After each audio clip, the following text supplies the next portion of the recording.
Hello बच्चों, मैं राजेश जहांगीर। बच्चों, आज का हमारा लेक्चर है आयनाइजेशन एनर्जी पर। आपने पिछले 2 लेक्चर्स के अंदर देखा कि आयनाइजेशन एनर्जी क्या होती है, उसको कौन कौन से फैक्टर अफेक्ट करते हैं एंड साथ ही साथ में पीरियोडिक टेबल के अंदर किस टाइप से वेरिएशन होता है। लेकिन ये वेरिएशन आधा अधूरा अभी तक हम लोगों ने पूरा नहीं पढ़ा है, तो डेफिनेटली हम उसे कंप्लीट करते हैं। तो चलिए, मैंने आपको बोरॉन फैमिली के लिए बताया था कि एल्यूमिनियम एंड गैलियम के अंदर देखते हैं तो गैलियम की आयनाइजेशन एनर्जी एल्यूमिनियम से ज्यादा होती है। उसका रीजन यह है कि ट्रांजिशन कॉन्ट्रैक्शन हो जाता है। गैलियम का इलेक्ट्रॉनिक कॉन्फ़िगरेशन हम देखते हैं तो आपने देखा कि लास्ट इलेक्ट्रॉन है 4p1 में जाता है।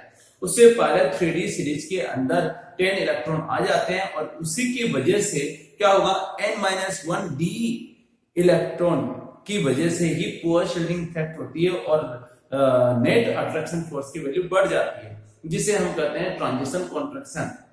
या मैं मेन रीजन की बात करूंगा तो 3d इलेक्ट्रॉन की poor shielding effect sorry 3d electron के पुअर शील्डिंग इफेक्ट की वजह से क्या हुआ कि जेड इफेक्टिव की वैल्यू बढ़ जाती है, इसलिए जो गैलियम है उसकी साइज भी कॉन्ट्रैक्ट हो जाती है और फोर्स ऑफ अट्रैक्शन बढ़ने की वजह से आयनाइजेशन एनर्जी भी बढ़ जाती है। सिमिलर कॉन्सेप्ट हमने देखा था कि इंडियम एंड थेलियम के अंदर जो है लेंथेनर कॉन्ट्रैक्शन या 4f इलेक्ट्रॉन की पुअर शील्डिंग इफेक्ट की वजह से आउटर शेल इलेक्ट्रॉन के लिए नेट अट्रैक्शन फोर्स की वैल्यू बढ़ जाती है। इसका मतलब आउटर शेल के इलेक्ट्रॉन को ज्यादा खींचेगा न्यूक्लियस, और इसीलिए यहां पर उस फोर्स को ब्रेक करने के लिए ज्यादा एनर्जी देनी पड़ेगी, इसलिए हम कहेंगे आयनाइजेशन एनर्जी की वैल्यू बढ़ जाती है। तो इस तरह से थेलियम वाले केस में भी आयनाइजेशन एनर्जी बढ़ जाती है और सिमिलरली अगर हम देखते हैं तो गैलियम वाले केस में भी एल्यूमिनियम से आयनाइजेशन एनर्जी की वैल्यू बढ़ जाती है। नाउ आगे अगर 14 ग्रुप की बात करते हैं तो 14 ग्रुप के अंदर जो है ट्रांजिशन कॉन्ट्रैक्शन का इफेक्ट हमें नजर नहीं आता, यानी 3d इलेक्ट्रॉन के पुअर शील्डिंग इफेक्ट नजर नहीं आता, लेकिन लेंथेनर कॉन्ट्रैक्शन का इफेक्ट हमें नजर आता है। ठीक है बच्चों, यानी 4f इलेक्ट्रॉन की पुअर शील्डिंग इफेक्ट की वजह से जो 14 ग्रुप के एलिमेंट है, लास्ट वाला एलिमेंट है लेड, वो उसका आयनाइजेशन एनर्जी है वो 3 से ज्यादा हो जाती है। तो आगे हम प्रोसीड करते हैं। क्या होगा बच्चों, मैं यहां पर लिखूंगा 14 ग्रुप एलिमेंट कौन सा होगा, carbon, carbon, silicon, germanium, tin और लेड। हमने देखा कि डाउन द ग्रुप जाने पर क्या होगा, आयनाइजेशन एनर्जी यहां से यहां तक तो डिक्रीज होगी। क्यों होगी डिक्रीज, क्योंकि आप लोगों को पता है रेडियस इंक्रीज हो रही है, रेडियस इंक्रीज हो रही है इसलिए। लेकिन इन दोनों में हम देखते हैं तो यहां पर क्या होगा, पुअर शील्डिंग इफेक्ट होता है इसमें, poor shielding effect of 4f electrons, और इसी की वजह से क्या हो जाएगा, 4f electron poor shielding effect show करेंगे। तो ऐसे सिचुएशन में आप कह सकते हो कि लेड की जो आयनाइजेशन एनर्जी है वो बढ़ जाती है 3 से, इसलिए लिखूंगा यहां पर आयनाइजेशन एनर्जी की वैल्यू क्या होगी, इंक्रीज हो जाएगी बच्चों। इस तरह से हम लिखते हैं। तो ऑर्डर क्या हो जाएगा इसमें, ऑर्डर आयनाइजेशन एनर्जी का ऑर्डर होगा ऑर्डर ऑफ आयनाइजेशन एनर्जी। आप लिख सकते हैं यहां पर कि कार्बन की तो सबसे ज्यादा है इसी अपने ग्रुप के अंदर, यस, फिर सिलिकॉन, फिर जर्मेनियम, लेकिन यहां पर जो है ऑर्डर में चेंजेस आ जाता है। आप कहोगे ऑर्डर होगा कार्बन का सबसे ज्यादा, फिर सिलिकॉन, फिर आपका होगा जर्मेनियम, उसके बाद में लेड हो जाएगा, उसके बाद में टिन हो जाएगा। यहां पर यानी 14 ग्रुप तक ही हमें जो है लेंथेनर कॉन्ट्रैक्शन या 4f इलेक्ट्रॉन की पुअर शील्डिंग इफेक्ट हमें मिल पाती है, लेकिन उसके बाद में ऐसा हमें नजर नहीं आता है।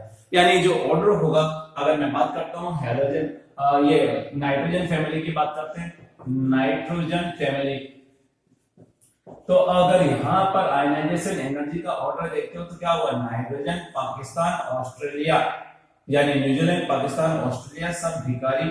इसे याद करने का तरीका ये था बच्चों, आप देख सकते हैं कि यहाँ पर इधर से इधर जाने पर नंबर ऑफ शेल की value, number of shell increase होंगे, और यार नंबर ऑफ शेल इंक्रीज होंगे तो यहाँ पर रेडियस की जो वैल्यू होगी वो क्या होगी बच्चों, इंक्रीज होगी। एंड ऐसे में मैं कहूंगा आयनाइजेशन एनर्जी की वैल्यू क्या हो जाएगी बच्चों, डिक्रीज होगी।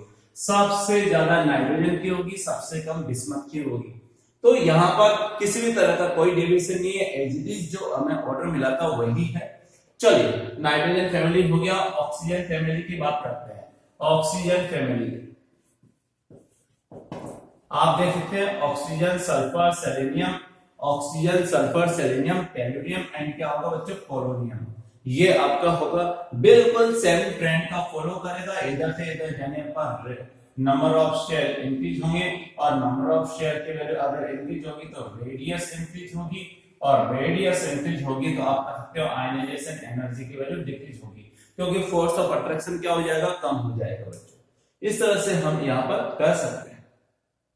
चलिए, ये तो आपका हुआ ऑक्सीजन फैमिली का एंड यहाँ पर carbon family, nitrogen family and oxygen family. Now आगे हम प्रोसीड करते हैं halogen family and noble gas के लिए भी हम इसका ऑर्डर देख लेते हैं। हमने देखा कि यार लेफ्ट टू राइट जाने पर तो आयनाइजेशन एनर्जी बढ़ती है और अप टू डाउन जाने पर कम होती है। तो आप अच्छी तरह से देख सकते हैं कि यहाँ पर लेफ्ट राइट बढ़ रही है, मतलब नोबल गैस की पीरियोडिक टेबल के अंदर आयनाइजेशन एनर्जी सबसे ज्यादा होगी, किसकी, नोबल गैस की। और अगर देखते हो तो लेफ्ट में जो प्लेट है अल्कली मेटल, यानी फर्स्ट ग्रुप की जो मेटल होती है उसकी आयनाइजेशन एनर्जी मिनिमम होगी, ऐसा हम कह सकते हैं। तो चलिए स्टार्ट करते हैं बच्चों, कुछ ऑर्डर में देखेंगे हम आज, आगे प्रोसीड कर सकते हैं इनको।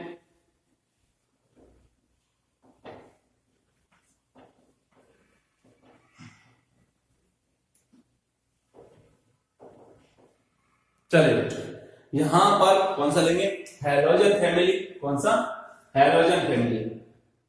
यहां पर देखिए हैलोजन फैमिली में एग्जांपल लिया, फिर कल बाहर आई आंटी। आप लोगों ने याद किया था, फिर कल बाहर आई आंटी, इधर से इधर जाने पर अगेन आप कह सकते हो नंबर ऑफ शेल की वैल्यू इंक्रीज होगी और अगर शेल इंक्रीज होंगे तो क्या होगा, यहाँ पर फोर्स ऑफ अट्रैक्शन की जो वैल्यू है वो डिक्रीज हो जाएगी और आयनाइजेशन एनर्जी है वो क्या होगी बच्चों, डिक्रीज होगी। आप ऐसा कर सकते हो, क्योंकि नंबर ऑफ शेल इंक्रीज होंगे तो और क्या होगा, रेडियस इंक्रीज हो जाएगा और रेडियस इंक्रीज होते हैं फोर्स ऑफ अट्रैक्शन डिक्रीज हो जाएगा। सबसे ज्यादा होगा फ्लोरीन का, सबसे कम होगा एटी का। हम ऐसा कर सकते हैं क्योंकि आयनाइजेशन एनर्जी का डिक्रीजिंग के हमने बात। चलिए और बात करते हैं नॉर्मल गैस की। एग्जांपल लिया हेमा, नीलम और कैटरीना, कैटरीना जी रानी।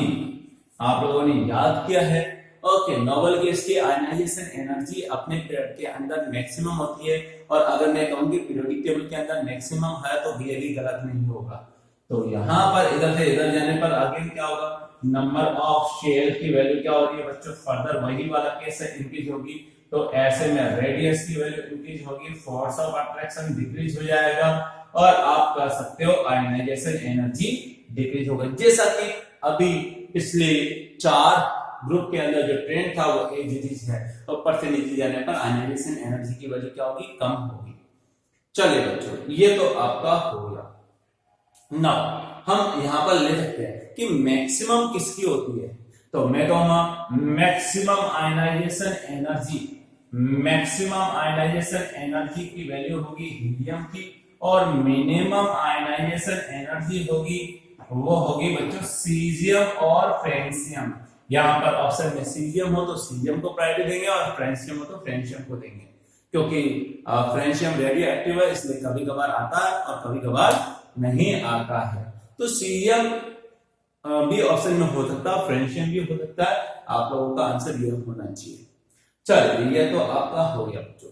नाउ नेक्स्ट मैं बात करूंगा यहां पर कुछ सेकेंड आयनाइजेशन एनर्जी के बारे में बात करेंगे। आगे सेकेंड आयनाइजेशन एनर्जी का ऑर्डर किसका ज्यादा होगा, तो यहां हम लिखेंगे और यहां पर अरेंज, एग्जांपल लेंगे arrange the following, arrange the following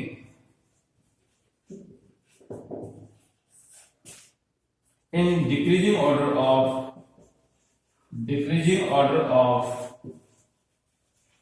of second ionisation energy, second ionisation energy. Example क्या था यहाँ पर, एलिमेंट है lithium, beryllium, boron, carbon, nitrogen, oxygen, fluorine and neon, ये था। अब यार एक बात बताओ, सेकेंड आयनाइजेशन एनर्जी की बात करें तो इसके लिए जरूरी कि एक एक इलेक्ट्रॉन यहां से निकालना पड़ेगा, तभी ऐसा हमें मिलेगा। तो यहाँ पर एक एक इलेक्ट्रॉन निकालेंगे, मान लेते हैं एक इलेक्ट्रॉन निकाल लिया सभी में, तो लिथियम पॉजिटिव मिलेगा। यहाँ पर भी एक इलेक्ट्रॉन अगर निकाल लेंगे तो बेरिलियम पॉजिटिव मिलेगा, और यहाँ पर एक इलेक्ट्रॉन फिर निकाला तो यहाँ पर बोरॉन पॉजिटिव मिलेगा। सिमिलरली कार्बन से भी एक इलेक्ट्रॉन निकालना तो कार्बन पॉजिटिव, सभी से एक एक इलेक्ट्रॉन निकालना पड़ेगा, क्योंकि सेकेंड आयनाइजेशन एनर्जी की बात की है, फर्स्ट की बात नहीं की है। फ्लोरीन से एक इलेक्ट्रॉन निकाला तो F पॉजिटिव, और नियॉन से एक इलेक्ट्रॉन निकाला तो क्या होगा, Na पॉजिटिव, ये वाला हो गया। ओके, क्योंकि सेकेंड आयनाइजेशन एनर्जी यहाँ पर बोला है बच्चों, तो ऐसी सिचुएशन में ये होगा। तो मैं यहाँ पर ये सॉल्यूशन भी हो गया यहाँ पर, और क्वेश्चन भी होगा, यानी इनको अरेंज करना था, लेकिन एक एक इलेक्ट्रॉन हम निकालते हैं तो ये वाला बनता है। नाउ इलेक्ट्रॉनिक कॉन्फ़िगरेशन अब आपको लिखना पड़ेगा इन आयंस का। एक इलेक्ट्रॉन चला गया तो लिथियम में से, 3 में से एक इलेक्ट्रॉन चला गया तो 2 ही इलेक्ट्रॉन बचेंगे, 2 ही इलेक्ट्रॉन, यानी इलेक्ट्रॉनिक कॉन्फ़िगरेशन होगा तो क्या होगा, 1s2 बचेगा। कितना है, 1s2।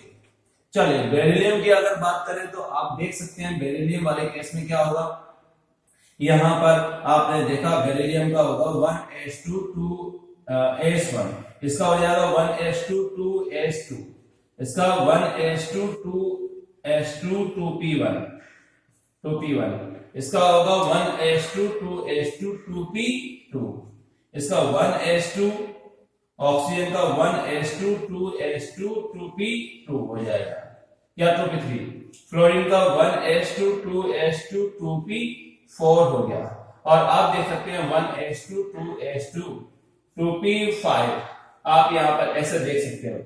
और यार जब यहाँ पर देखोगे तो ऐसा समझ में आ रहा आपको कि यार इनके लिथियम के पास में तो 2 इलेक्ट्रॉन है, और 2 इलेक्ट्रॉन का मतलब क्या होगा, हीलियम के पास में भी तो 2 ही इलेक्ट्रॉन थे, 1s2, और आपको पता है हीलियम की आयनाइजेशन एनर्जी मैक्सिमम होती है पूरी की पूरी पीरियोडिक टेबल के अंदर। तो आखिर ऐसा क्या किया जाए कि यहाँ पर जो है हमें ऑर्डर मिल जाए। तो लिथियम वाले में तो ये क्लियर हो गया कि यार इसकी आयनाइजेशन एनर्जी क्या होगी, मैक्सिमम होगी, क्योंकि एक ही शेल है। अब क्या करें, इधर से इधर जाने पर आपने देखा कि यहाँ पर बोरॉन से B पॉजिटिव से इलेक्ट्रॉन निकलना 2s2 से, जबकि C पॉजिटिव से 2p1 से निकलेगा। इसका मतलब आप देख सकते हैं कि यहाँ पर 2s2 की पेनिट्रेशन पावर 2p1 से ज्यादा होती है, यानी 2s2 से इलेक्ट्रॉन निकालना मुश्किल होगा 2p1 के कंपैरिजन में। तो और भी कुछ हो सकता है, यस आप देखिए यहाँ पर oxygen O positive and F positive में देखोगे तो O पॉजिटिव वाले केस के अंदर हम देखते हैं, क्या देखते हैं भाई, O पॉजिटिव वाले केस के अंदर कि इसमें हाफ फील्ड कॉन्फ़िगरेशन है, जबकि F पॉजिटिव में हाफ फील्ड कॉन्फ़िगरेशन है। तो यहाँ पर भी आयनाइजेशन एनर्जी F पॉजिटिव से ज्यादा हो जाएगी। तो इसका मतलब मैं ऐसा कह सकता हूं कि जो हमारा ऑर्डर मिलेगा वो क्या मिलना चाहिए, देखो बच्चों, जो ऑर्डर मिलेगा आयनाइजेशन एनर्जी का वो आराम से आप इसको देख सकते हैं, समझ सकते हैं, और आराम से लिख भी सकते हैं। तो चलिए स्टार्ट करते हैं हम। यहां पर सेकेंड आयनाइजेशन एनर्जी का ऑर्डर हम लिखेंगे। पहले मैं इसको जो है रब करूंगा। चलिए तो क्या होगा आप देख सकते हैं यहां पर इस वाले केस में मैं कहूंगा सबसे ज्यादा आयनाइजेशन एनर्जी किसकी होगी, लिथियम की होगी। क्यों? क्योंकि आपको पता है कि लिथियम है वो नोबल गैस कॉन्फ़िगरेशन गेन कर लेता है। तो सेकेंड आयनाइजेशन एनर्जी ऑर्डर क्या होगा भैया, लिथियम का, यानी मैं ऐसा कह सकता हूं लिथियम का सबसे ज्यादा होगा, क्योंकि सेकंड की बात कर रहे हैं तो इस फॉर्म में आ चुके होंगे, तो लेकिन लिखना तो इसी का पड़ेगा ना, लिथियम का सेकंड पूछा है तो लिथियम का सबसे ज्यादा होगा। ठीक है बच्चों। उसके बाद में आपने देखा नियॉन लेफ्ट राइट जाने पर बढ़ता है तो नियॉन का होगा।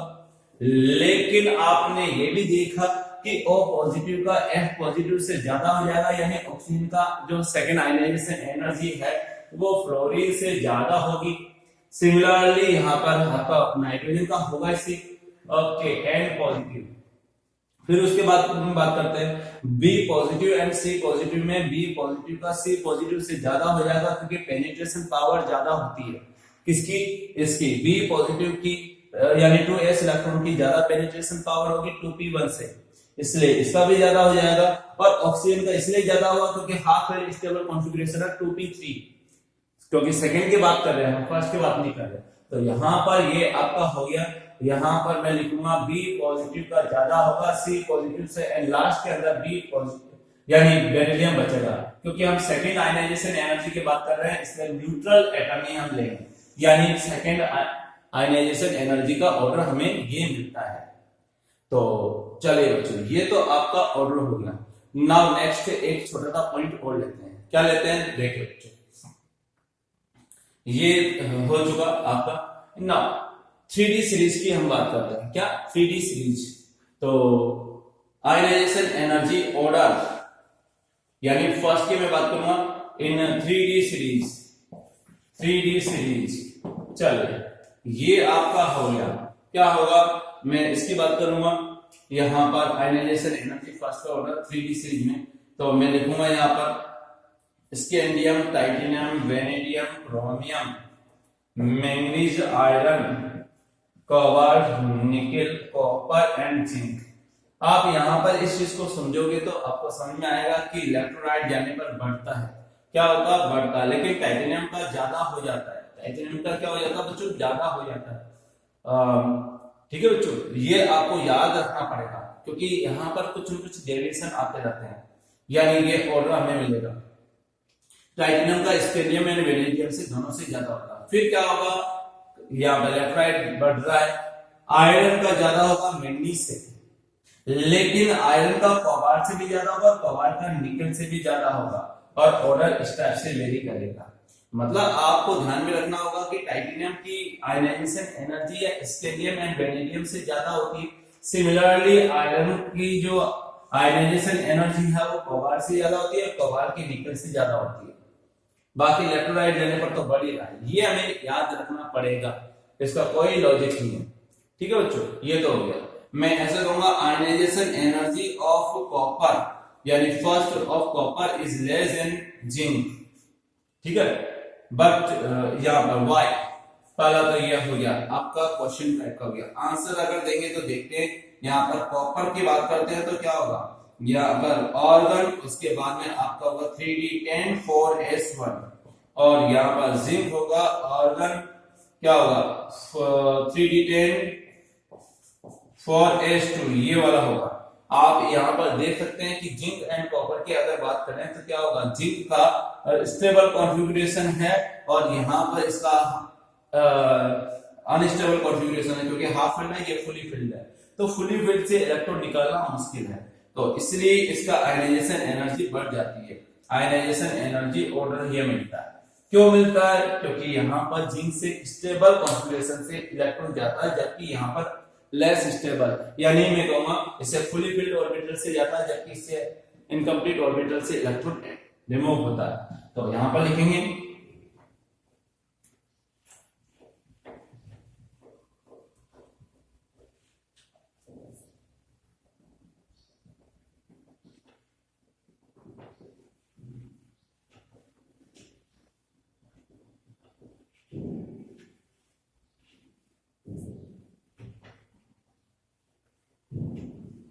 यहां देखिए बच्चों क्या होगा, ये तो आपका हो गया, यहां in copper electron is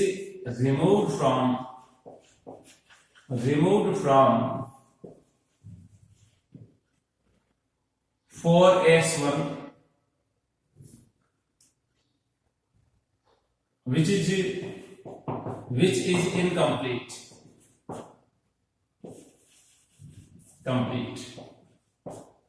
but in zinc electron is removed from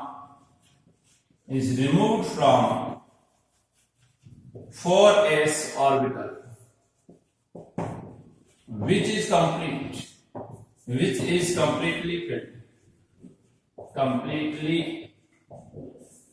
filled. So ionization energy first of zinc is greater than copper, ये इसका प्रॉपर रीजन हो जाएगा, क्योंकि इसमें तो कंप्लीटली फील्ड से इलेक्ट्रॉन जा रहा है, जबकि इससे हाफ फील्ड से या इनकम्प्लीट से जा रहा है। ओके बच्चों, इसलिए आयनाइजेशन एनर्जी जिंक की बढ़ जाती है। चलिए हम छोटे छोटे और एग्जांपल देखते हैं। 3D 4D and 5D series की बात करेंगे। तो यहां पर देखिए बच्चों, 3D 4D and 5D series के अंदर ऐसा क्या होगा कि आयनाइजेशन एनर्जी का ऑर्डर हमें मिले। तो आप लोगों ने देखा कि 3D से 4D तक तो कोई दिक्कत नहीं है बच्चों, क्या 3D से 4D तक तो कोई दिक्कत नहीं है, लेकिन क्या होगा कि 4D से 5D में जाने पर आपको लेंथेनॉइड कॉन्ट्रैक्शन मिलेगा, और लेंथेनॉइड कॉन्ट्रैक्शन की वजह से ही क्या होगी, आयनाइजेशन एनर्जी बढ़ जाती है। तो हम यहां पर लेंगे बच्चों,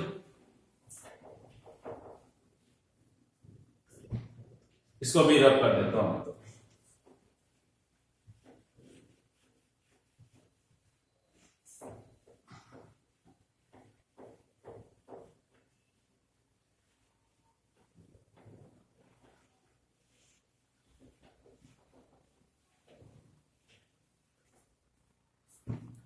3D to 4D मैं यहां पर लिखूंगा, यहां पर 3D 4D and 5D series, इसमें आयनाइजेशन एनर्जी का ऑर्डर होगा, आयनाइजेशन एनर्जी ऑर्डर। तो आयनाइजेशन एनर्जी ऑर्डर सबसे ज्यादा किसका होगा भी, 3D से 4D का ज्यादा होगा, लेकिन अगेन 5D का बहुत ही ज्यादा हो जाएगा, क्योंकि यहाँ पर लेंथेनॉइड कॉन्ट्रैक्शन आ जाता है। आपको मैंने बताया था 58 से 71 के एलिमेंट है वो लेंथेनॉइड सीरीज के फॉर्म में होते हैं, और जो कि पुअर शेडिंग इफेक्ट होता है, यानी 4f इलेक्ट्रॉन का पुअर शेडिंग इफेक्ट होता है। तो इस पुअर शेडिंग इफेक्ट की वजह से इस सीरीज में तो इफेक्ट नजर आता ही है, लेकिन इस सीरीज के बाद के एलिमेंट आपको 82 एलिमेंट तक इसका इफेक्ट नजर आता है।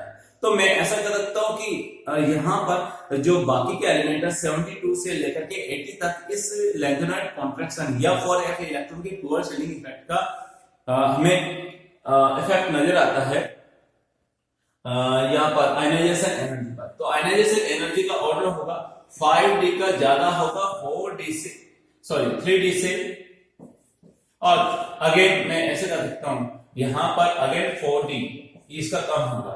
आप ऐसा कर सकते हैं कि यहां से यहां पर ये ज्यादा हुआ, तो उसका रीजन क्या है बच्चों, यहां पर आप कर सकते हो पुअर शेडिंग इफेक्ट ऑफ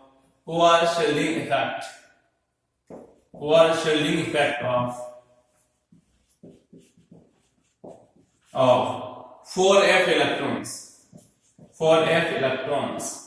चलो बच्चों, पुअर शेडिंग इफेक्ट होगी 4f इलेक्ट्रॉन की, इसकी वजह से ऐसा होगा। चलिए 3D 4D and 5D series में ऐसा हमें मिलता है। नाउ कुछ एग्जांपल ले लेते हैं, लेकिन मैंने बोला कि 58 से ऐसा स्टार्ट होता है, उससे पहले क्या स्टार्ट होता है, नहीं। तो मैं ऐसा कर सकता हूं कि यहां पर देखो आपका हो गया scandium, yttrium, lanthanum and actinium. अगर इसकी बात करते हैं तो यहाँ पर ये 3D सीरीज का मेंबर है, ये 4D है, ये 5D है, और ये आपका हो गया 6D। आप देखते हो इधर से इधर जाने पर क्या होगा, यहाँ पर रेडियस इंक्रीज होगी, और रेडियस इंक्रीज होगी तो जेड इफेक्ट, यहाँ पर फोर्स ऑफ अट्रैक्शन की वैल्यू क्या होगी, डिक्रीज होगी, और फोर्स ऑफ अट्रैक्शन डिक्रीज होगा, तो ऐसी सिचुएशन में आप कर सकते हो आयनाइजेशन एनर्जी डिक्रीज होगी। यानी ऑर्डर क्या होगा, ऑर्डर होगा आयनाइजेशन एनर्जी का स्कैंडियम का सबसे ज्यादा, उसके बाद में आपका हो जाएगा स्कैंडियम के बाद में इट्रियम, और उसके बाद में आपका लेंथेनम, और उसके बाद में आपका एक्टिनियम। ये आपका ऑर्डर होगा, आयनाइजेशन एनर्जी का ऑर्डर ये मिलता है। चलिए और बात करते हैं, ये तो आपका एग्जांपल्स हो गया। नाउ मैं ऐसे कर सकता हूं, ये हो गया, ये हो गया, लेकिन एक एग्जांपल और लेते हैं। तो कॉपर, सिल्वर एंड गोल्ड की अगर बात करें तो क्या होगा, ये 3D सीरीज का मेंबर है, ये 4D सीरीज और ये 5D। तो अभी थोड़ी देर पहले बताया था 5D का सबसे ज्यादा होगा, फिर 3D, फिर आपका 4D। तो आंसर होगा यहाँ पर गोल्ड का सबसे ज्यादा होगा, उसके बाद में कॉपर और उसके बाद में सिल्वर। क्यों? क्योंकि यहाँ पर आपका होगा poor shielding effect, poor shielding effect of four electron, effect of four electrons. ठीक है बच्चों। नाउ एक दो एग्जांपल और देखते हैं, कौन कौन से हैं। यहां पर सपोज करो कि एक ही ग्रुप के और पीरियड के एलिमेंट दिए हैं, मतलब ग्रुप एंड पीरियड के एलिमेंट दिए हुए हैं, तो हम उसका ऑर्डर कैसे लिखेंगे पूरी पीरियोडिक टेबल के अंदर। तो देखो बच्चों, जनरली हम देखते हैं कि पहले हम ग्रुप को पहले प्रायोरिटी देते हैं, मतलब मैं ऐसा कर सकता हूं कि सेकंड ग्रुप का ज्यादा होगा थर्ड ग्रुप से, ऐसा हम कहेंगे। तो एग्जांपल है यहां पर देखिए, नाइट्रोजन, ऑक्सीजन और या फिर फास्फोरस या फिर सल्फर, यहाँ पर इसके अंदर आयनाइजेशन एनर्जी का ऑर्डर हमें दिखाना है। तो आंसर क्या होगा, देखो बच्चों, ये दोनों है वो सेकंड पीरियड एलिमेंट को रिप्रेजेंट करते हैं, जबकि ये दोनों है वो थर्ड पीरियड एलिमेंट को रिप्रेजेंट करते हैं, थर्ड पीरियड। तो ऑब्वियस है कि नाइट्रोजन, ऑक्सीजन, फास्फोरस, सल्फर की बात करेंगे तो क्या होगा, ये सेकंड पीरियड, ये थर्ड पीरियड। इसका इलेक्ट्रॉनिक कॉन्फ़िगरेशन होगा लास्ट का 2p3 2p4। आपने देखा ये 3p3 3p4, आप देख सकते हैं। इलेक्ट्रॉनिक कॉन्फ़िगरेशन लिखेंगे इसका तो क्या होगा 1s2 2s2 2p3। ये तो वैलेंस शेल का हमने लिखा, तो यहाँ पर 2s2 2p3 लिख सकते हैं, 2s2 2p4 लिख सकते हैं, यहाँ पर 3s2 3p3 और यहाँ पर 3s2 3p4। ये आप ऐसे लिख देते हैं 3s2 3p4। अब बताओ यहाँ पर क्या होगा यार, इस चीज को समझोगे तो ज्यादा अच्छा रहेगा कि नाइट्रोजन का हाफ फिल्ड कॉन्फ़िगरेशन है जबकि ऑक्सीजन का इनकम्प्लीट। तो हम कह सकते हैं कि नाइट्रोजन की आयनाइजेशन एनर्जी ऑक्सीजन से ज्यादा होगी।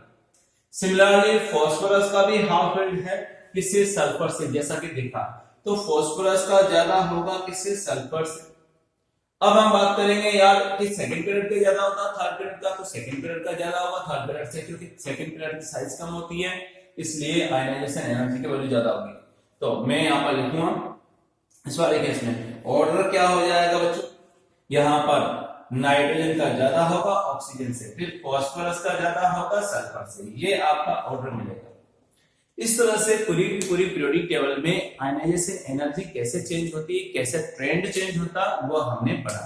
नेक्स्ट एंड फाइनल लेक्चर के अंदर हम इसके देखेंगे application of ionization energy. Thank you.